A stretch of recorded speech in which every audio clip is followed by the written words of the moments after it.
You guys good? Morning. Fire away. How are we doing this morning?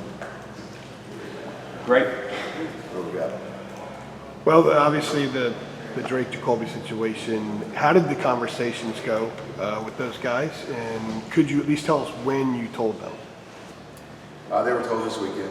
I had an individual meeting on both of them, and we just talked about what direction we were going to go, and it's a relatively difficult decision because they're both so good. They both had great camps. They both could start here.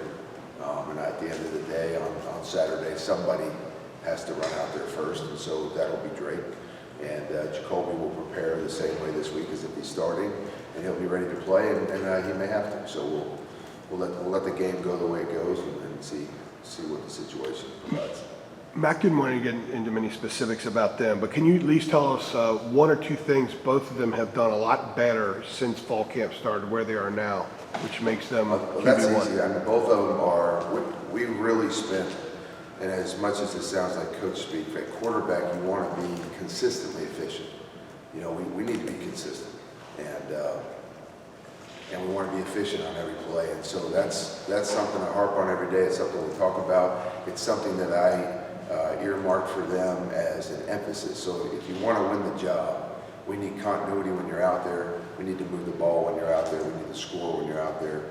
And really that comes from making really good decisions consistently. And I tell them all the time, it's very hard. If you get 80 plays in a ball game, it's very hard to do something consistently 80 straight times. And I've said that before. It's very, very, if it was easy, we'd all do it. And it's not. And so to go out there and execute our offense, drive after drive after drive, practice after practice, all game on a Saturday, it's hard to do that without making mistakes. And when you have a lot of talent in the room, and I really need to include Connor Harrell, is really very, very intelligent, very talented, and he has a bright future ahead of him. So we have three right now that we're battling for a while, and we're getting reps, I should say, and we're doing it at a real high level. I asked Drake to be more. I wanted him to clean up some footwork from the spring, to answer your question, and we wanted to work on being a little bit more accurate with regards to triggering the football faster. And he did that. That was a really big improvement for him in August camp. We got the ball out sooner because we're making quicker decisions. We cleaned up his footwork so there's no wasted movement, and he's a much better passer because of it.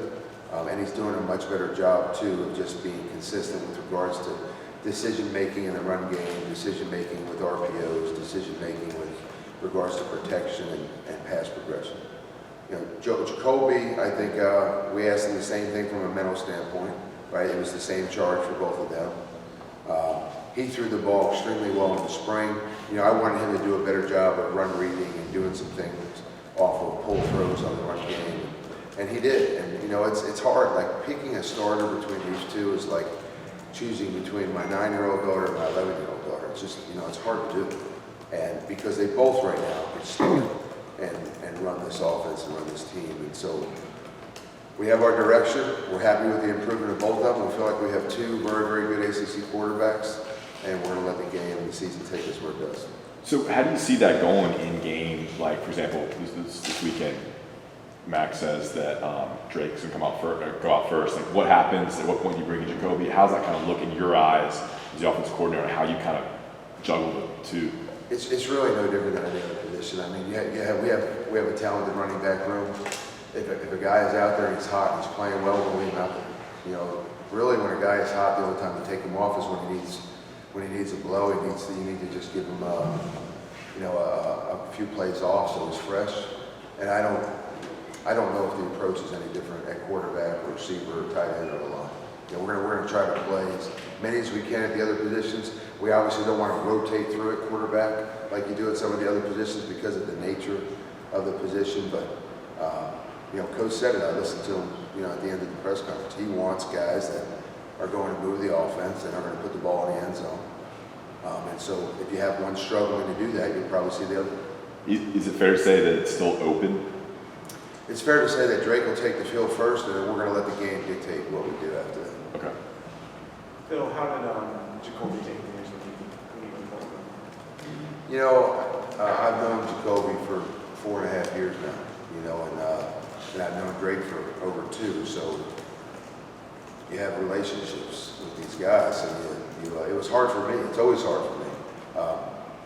I said in the spring, and I say going into the camp, we probably don't have to make this decision because they're going to decide it. And I was wrong because the 2 of them did very well, and we ultimately had to come down to a day this weekend where we had to make a decision, and we had to tell the 2 of them. I think both of them took it very professionally. You thought one would be more excited and one would be more disappointed, and it really wasn't either.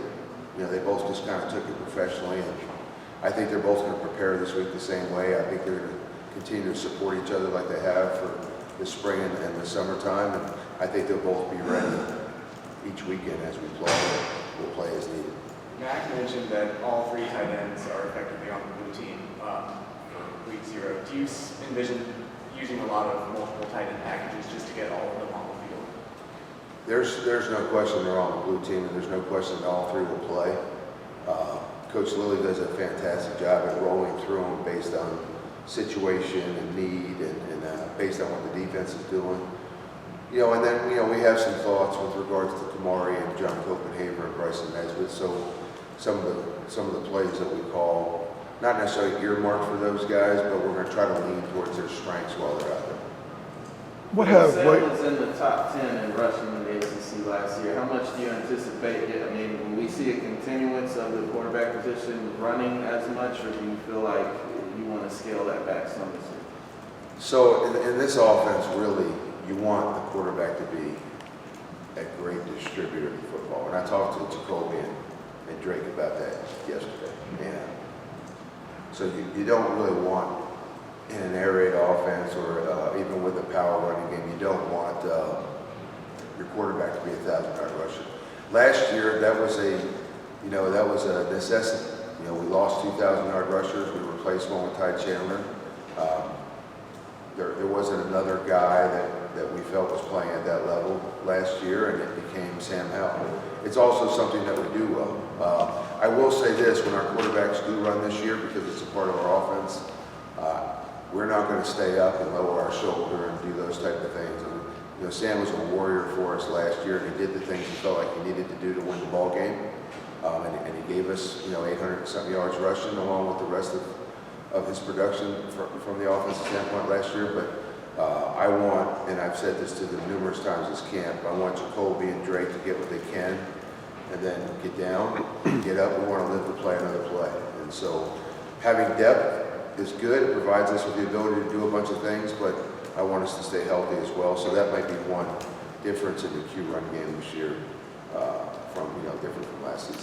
What have William Barnes and Spencer Rowland done to be with the blue team? And with William in particular, what is different about his game now that maybe wasn't there the last few years? I brought up consistency with the quarterbacks. That's been the issue with William.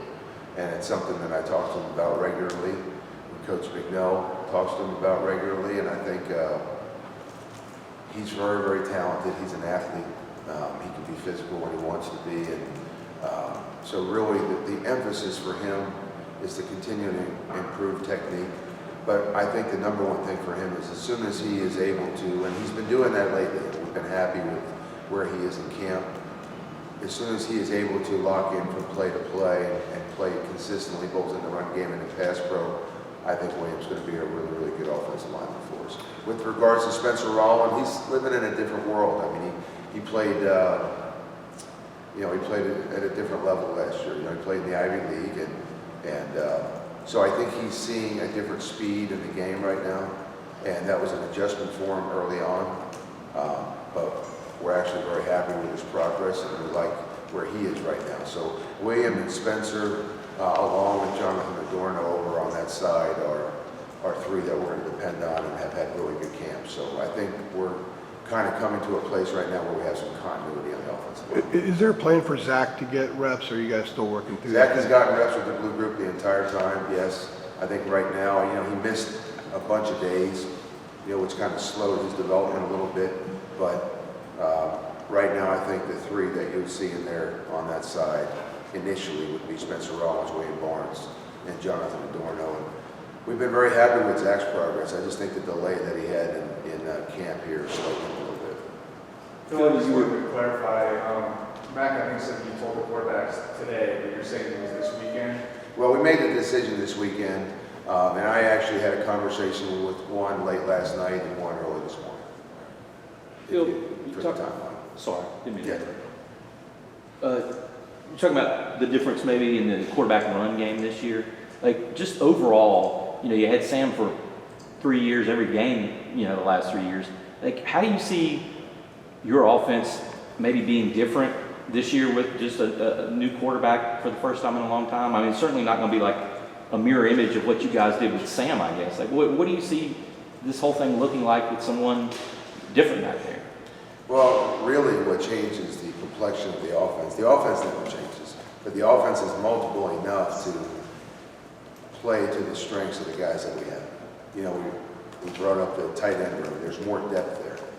So there's an opportunity, and there's some more athleticism there. So there's an opportunity to do some things at that position maybe that we haven't done a lot of in the past.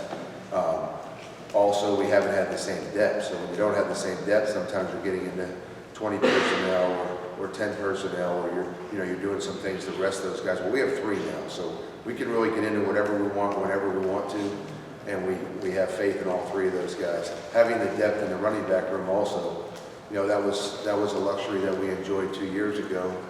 Not only do we have Michael Carter and Javonte Williams, but the one season with Antonio Williams also, and so that gave you an opportunity to keep them fresh.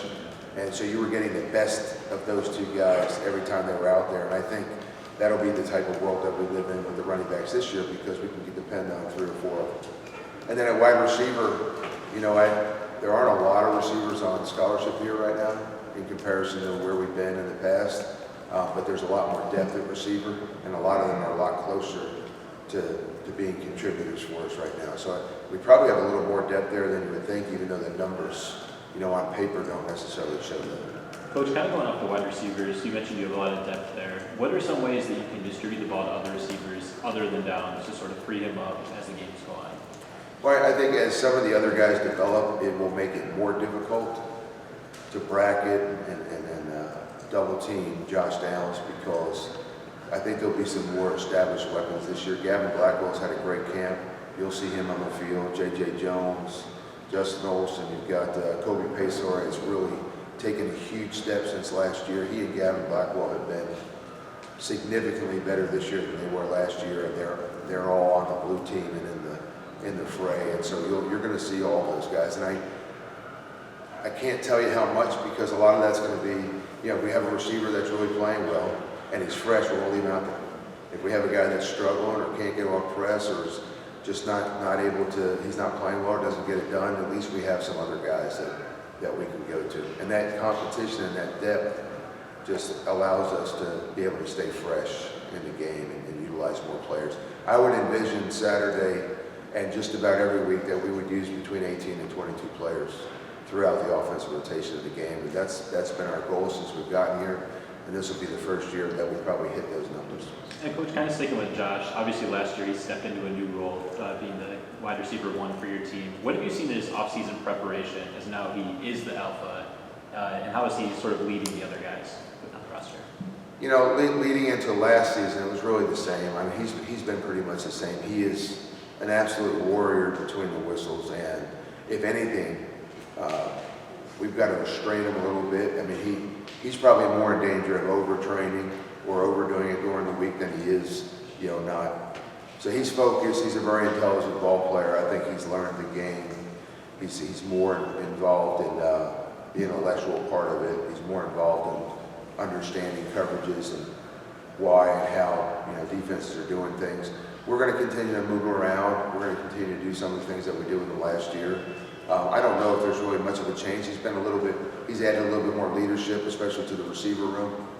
And I think that he's done a good job off the field of helping some of the other younger receivers. Andre Green, has he been everything you expected him to be, better? Or what do you like about him so far?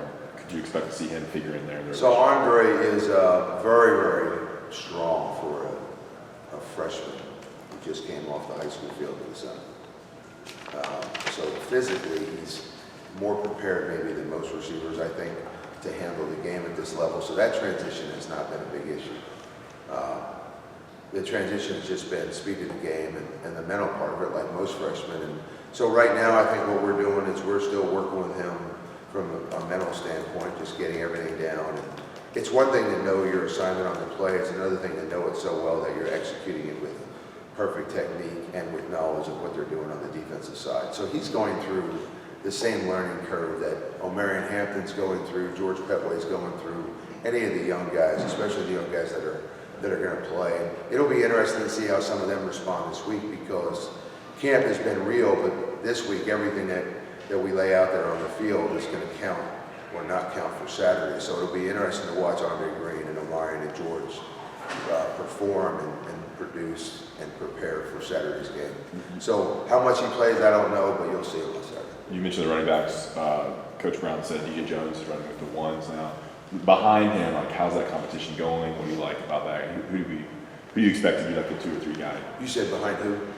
DJ Jones, Yeah. Mac Brown said he's like number one guy. DJ and Caleb are the 2 returning staples, right? They know the offense really well. They're both physical. They pass block effectively. They catch the ball out of the backfield real well. So they are the 2 that are the most, they have the most knowledge of the system, and they understand, why we're doing certain things. And I think they have the experience of dealing with the defense when the bullets are flying. And then you have Omarion and George Petway, who have been extremely explosive in camp. They've made a lot of explosive plays. They obviously are talented enough. They're both going to play. You'll see both of them on Saturday. And it's just kind of a nice world right now, Ross, to be living in a running back room right now, where you have 2 guys that can do some things in the open field, and you have 2 guys that we can lean on from a veteran standpoint, and all 4 of them have the ability to make plays. And I think at running back and at receiver, we're going to have to let some guys play and see who responds better than others, and that'll kind of dictate, as the season goes on, what the pecking order is going to be in those 2 rooms. You just mentioned reopening camp this week. Can you elaborate on that and what kind of thinking went into deciding to do that this week? Say that again. You mentioned reopening camp this week and the way you're grading and everything else. Why are you guys doing that? And kind of elaborate on what that actually means in a game week. You said reopening camp? Yeah, you mentioned a second ago reopening camp, like in the way you're marking stuff this week. Yeah, I'm having a hard time hearing you. I'm really sorry. Reopening camp is... Yeah, a minute ago you said reopening camp the way you're grading or something this week. I'm asking you to elaborate on that. Yeah. You seen grading? You seen grading? Reopening, you said grading. Maybe I didn't hear it right. Yeah, maybe. Reopening, I'm not sure what Yeah, you're Rick, I'll go back in here. Sorry. Yeah. Yeah. Phil, do you want to go back in on one, AJ? No.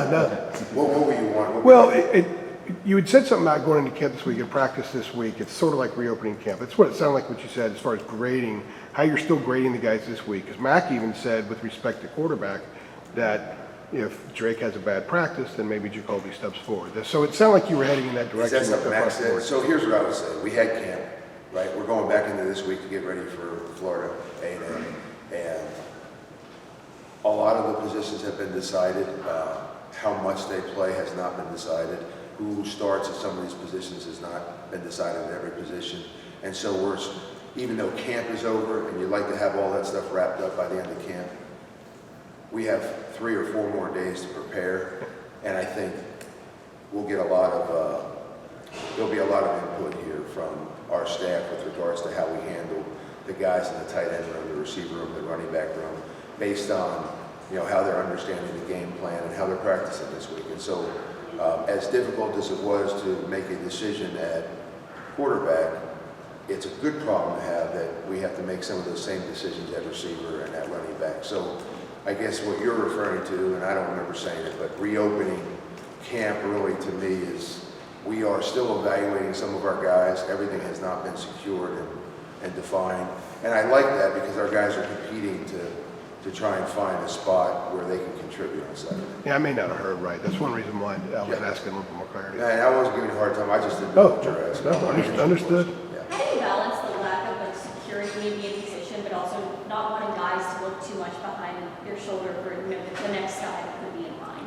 Well, what competition does is it breeds an edge a little bit, a sharpness, because you don't want them looking behind themselves. At quarterback, it's a little bit different because you want continuity at that position. But at running back and at receiver and at tight end, we're going to roll through, as I said, hopefully 18 to 22 players anyway. So they all understand already. We have a very team-first attitude in our locker room. I think the guys on offense all know that we're going to share the wealth. And then that's what I'm talking about when I say our quarterbacks need to be great distributors. We want to get the ball to our running backs. We want to get the ball to our receivers.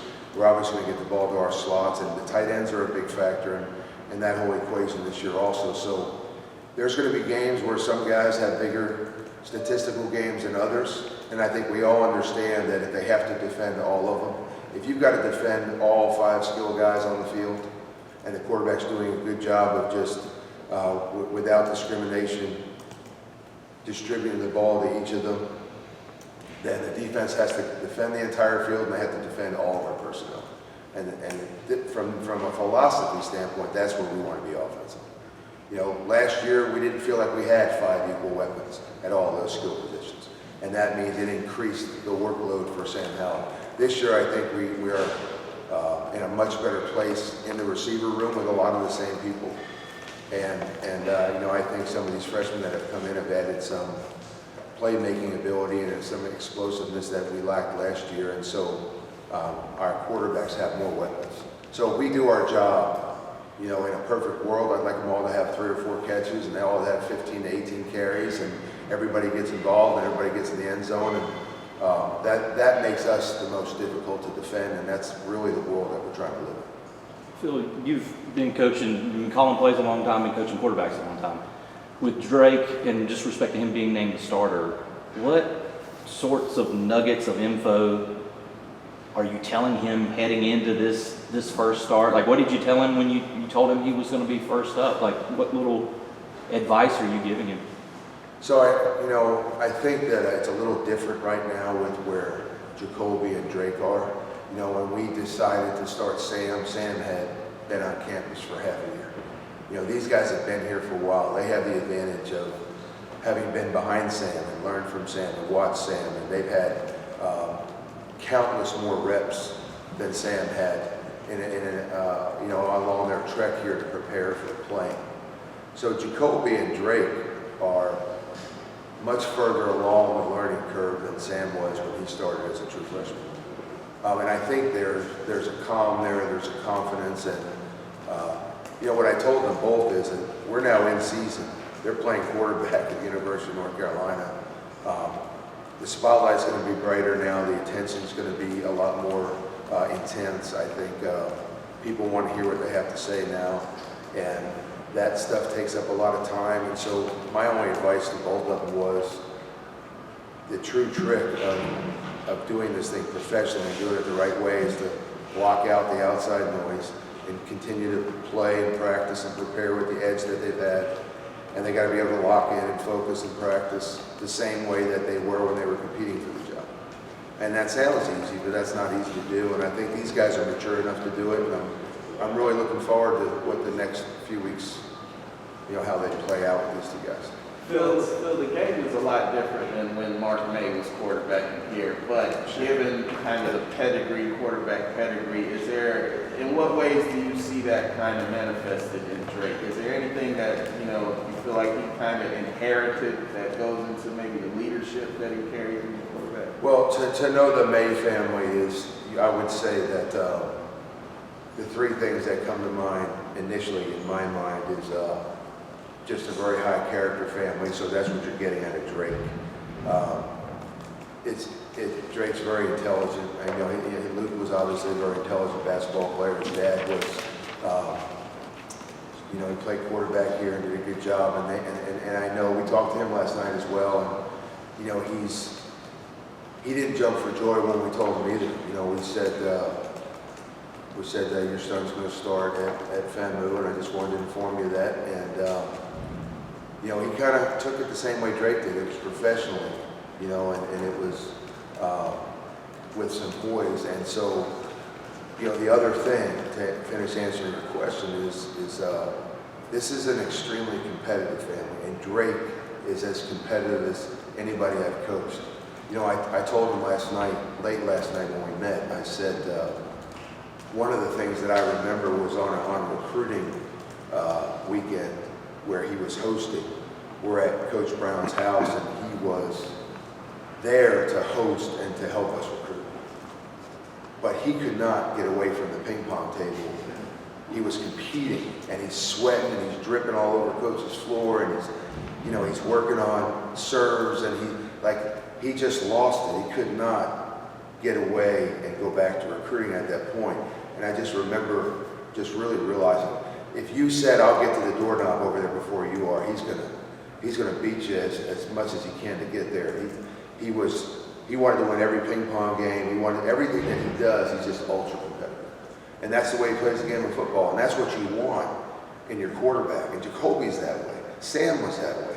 So I have, and we have been really blessed here to have some great quarterbacks that have some of those qualities. I don't know that you can be elite at this position without them. And so we've got an excellent room right now, and I think it bodes well for our team this fall. All right, man. Switch it up. Thank you, fellas.